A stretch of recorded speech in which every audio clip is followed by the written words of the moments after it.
Shalom Bapak Ibu Saudara-saudaraku yang dikasihi Yesus Kristus. Kita bertemu kembali dalam renungan buat kita hari ini.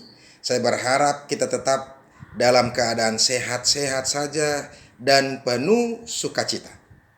Amin. Firman Tuhan yang menjadi renungan bagi kita hari ini yaitu yang terambil dari Lukas pasal yang ke-17 ayat yang ke-10. Dikatakan demikian. Demikian jugalah kamu apabila kamu telah melakukan segala sesuatu yang ditugaskan kepadamu, hendaklah kamu berkata, kami adalah hamba-hamba yang tidak berguna. Kami hanya melakukan apa yang kami harus lakukan. Demikianlah firman Tuhan. Bapak Ibu Saudara-saudaraku yang dikasihi Yesus Kristus, hamba adalah milik daripada tuannya. Karena tuannya lah yang membeli dia. Biasanya hamba-hamba itu dibeli dari pasar budak. Mereka adalah orang yang miskin atau jatuh miskin dan mereka tidak bisa membayar hutang mereka.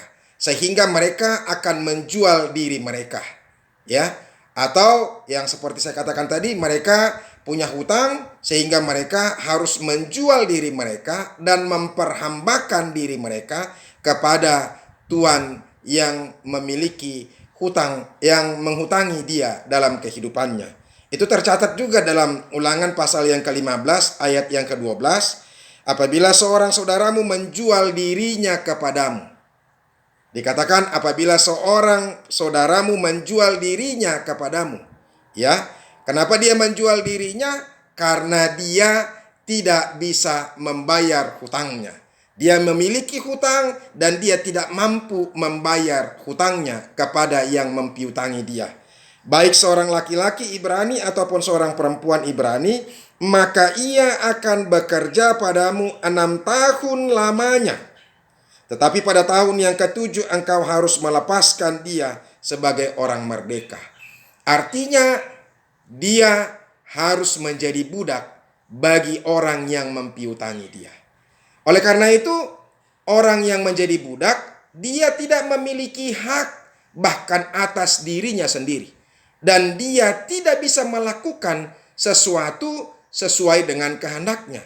Dia harus melakukan apa yang tuannya kehendaki di dalam kehidupannya. Bapak Ibu Saudara-saudara, sadarkah kita bahwa kita orang percaya, kita juga adalah hamba daripada Kristus. Ketika kita menerima Kristus menjadi Tuhan kita, ketika kita menerima penebusan Kristus dan kita percaya kepada Dia, maka kita telah menjadi hambanya. Artinya kita harus melakukan apa yang dia kehendaki dalam kehidupan kita. Kita tidak bisa lagi melakukan apa yang kita kehendaki. Kalau orang percaya bahwa dia adalah hamba Kristus, dia tidak boleh lagi melakukan yang sesuai dengan kehendaknya. Kalau kita tahu dan sadar diri saudara-saudara bahwa kita adalah tidak punya hak atas diri kita sendiri atau kita adalah hamba Kristus, artinya kita tidak berhak untuk melakukan yang Tuhan atau Yesus tidak kehendaki dalam kehidupan kita. Padahal kita sering sekali melakukan yang tidak dikehendaki oleh Tuhan dalam kehidupan kita. Kita sering membenci orang, kita sering melakukan kejahatan, kita menghina, memfitnah, kita melawan orang tua, kita memperlakukan orang dengan tidak baik, tidak pernah mau membantu orang lain. Itu adalah hal yang tidak dikehendaki oleh Tuhan dalam kehidupan kita. Oleh karena itu kita harus sadar bahwa kalau kita adalah hamba Tuhan, kita harus melakukan apa yang Tuhan kehendaki di dalam kehidupan kita. Apakah yang Tuhan kehendaki di dalam kehidupan kita? Yang dikehendaki Tuhan dalam kehidupan kita adalah seperti yang Dia katakan, bahwa hukum yang utama dan terutama adalah mengasihi Allah dan mengasihi manusia. Cuma itu yang Dia harapkan dalam kehidupan kita. Kita harus sungguh-sungguh mengasihi Tuhan dan mengasihi manusia, sama seperti Tuhan sudah mengasihi kita. Sama seperti Tuhan sudah menebus kita, mengorbankan dirinya untuk kita. Firman Tuhan hari ini mau mengingatkan kita, kalau kita melakukan sesuatu, jangan kita merasa berjasa. Atau kalau kita melakukan hal-hal yang banyak, hal-hal yang baik, hal-hal yang membantu orang lain, jangan kita merasa bahwa kita sudah punya hak untuk meminta balasannya kepada Tuhan. Apalagi sampai kalau kita merasa bahwa kita sudah berjasa bagi Tuhan. Atau kita punya kuasa untuk menuntut hak kita atau pembalasan yang baik yang sudah kita lakukan kepada Tuhan. Apa yang kita lakukan kepada Tuhan yang baik atau kepada manusia, itu bukan menjadi jasa bagi kita. Bahkan itu menjadi balas apa yang Tuhan sudah berikan yang baik kepada kita. Sekalipun kita tidak akan mampu untuk membalas kebaikan Tuhan. Karena apapun yang boleh kita lakukan, kita tidak akan mampu membalas kebaikan Tuhan. Kita tidak akan bisa membalas keselamatan yang Tuhan sudah berikan.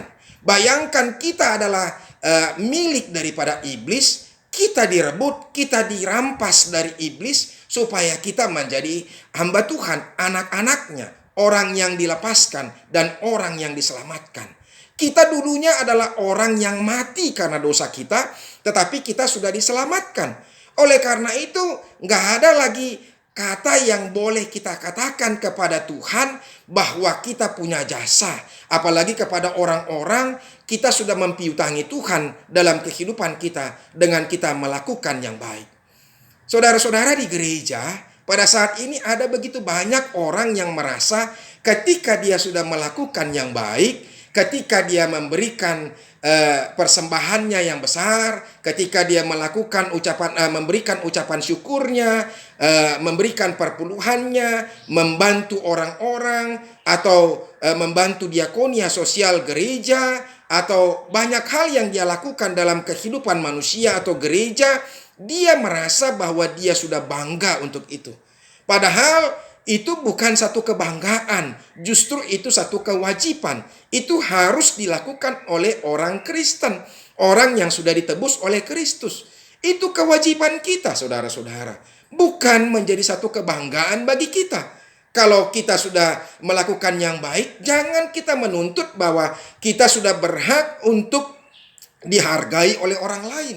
Orang lain harus menghormati kita karena kita sudah melakukan yang baik kepada mereka atau kepada gereja. Sehingga kita dan dia juga menuntut kita untuk mengikuti apa yang dia kehendaki. Ini sering sekali terjadi dalam kehidupan bergereja. Bahkan kadang-kadang ada orang yang mau melakukan sekehendaknya saja di gereja. Hamba-hamba Tuhan harus mengikutinya, harus menghormatinya, harus melakukan apa yang dia kehendaki di gereja. Kalau tidak, dia bisa marah. Kalau tidak, dia bisa berontak. Atau kalau tidak, dia bisa macam-macam lah di gereja. Makanya sering sekali terjadi persoalan di gereja hanya karena orang-orang merasa ketika dia melakukan yang baik, dia sudah berjasa. Apalagi untuk manusia dan juga untuk Tuhan. Dia mau supaya di gereja itu ada kursi tertentu untuk dia. Dan kalau bisa, nama kursi itu juga disebutkan atau diterakan namanya. Oleh karena itu, kepada kita melalui firman Tuhan ini, kita mau diingatkan, ya, supaya kita jangan membanggakan apa yang kita lakukan yang baik kepada manusia dan kepada Tuhan. Karena itu memang harus kita lakukan. Dan itu yang dikatakan oleh firman Tuhan itu, itulah yang seharusnya aku lakukan. Ya, itu yang pertama, saudara-saudara. Jadi supaya jangan sampai ada orang yang merasa hebat, merasa berkuasa, merasa memiliki dan boleh menentukan, berhak menentukan segala sesuatu ketika dia sudah melakukan yang terbaik. Apalagi sampai dia merasa bahwa dia berhak untuk menuntut sesuatu kepada Tuhan sebagai imbalannya. Karena banyak orang yang jadi kecewa Ya, baik kepada manusia ketika dia memberikan sesuatu yang baik kepada manusia atau kepada gereja atau kepada Tuhan sendiri, karena dia merasakan bahwa dia sudah berjasa untuk melakukan yang baik itu. Padahal itu adalah karena balas jasa kita untuk Tuhan yang sudah memberikan yang terbaik kepada kita, dan itu menjadi kewajiban kepada kita. Ya, itu yang pertama. Dan yang kedua, saudara-saudara, melalui apa yang diterangkan di atas tadi, untuk itulah yang kedua ini menjadi renungan kepada kita. Kita harus tetap menjadi rendah hati. Jangan sombong, jangan angkuh. Jangan kita meninggikan diri kita di hadapan Tuhan dan di hadapan orang-orang. Jangan sampai kita jadi gila-gila hormat, merasa kita menjadi orang yang terhormat kalau kita bisa melakukan sesuatu. Justru kita bangga kalau kita bisa melakukan yang baik bagi orang dan bagi Tuhan. Karena ya itu merupakan satu keluhuran dan kemuliaan kalau bisa kita melakukan yang baik untuk orang dan untuk manusia. Ya, jadi oleh karena itu justru kita semakin merendahkan diri. Kalau kita sadar bahwa kita sudah ditebus oleh Kristus, kita sudah dirampas daripada kematian, daripada kuasa iblis, dan kita sudah diselamatkan, kita memiliki sorga, maka itu menjadi satu hal yang luar biasa kepada kita. Kita akan betul-betul merasa bersyukur sekali di hadapan Tuhan dengan kita menunjukkan kerendahan hati kita. Siapakah aku ini sehingga Tuhan mau berkorban untuk aku? Siapakah aku ini maka Tuhan mau mati untuk aku? Itulah supaya kita boleh, saudara-saudara, merenungkan itu sehingga kita setiap orang boleh merendahkan diri di hadapan Tuhan. Semoga ini bisa mengingatkan kita. Firman Tuhan ini bisa mengingatkan kita semuanya supaya jangan sampai ada orang yang tinggi hati, sombong, angkuh, dan membanggakan diri, dan merasa bahwa dirinya hebat di hadapan Tuhan.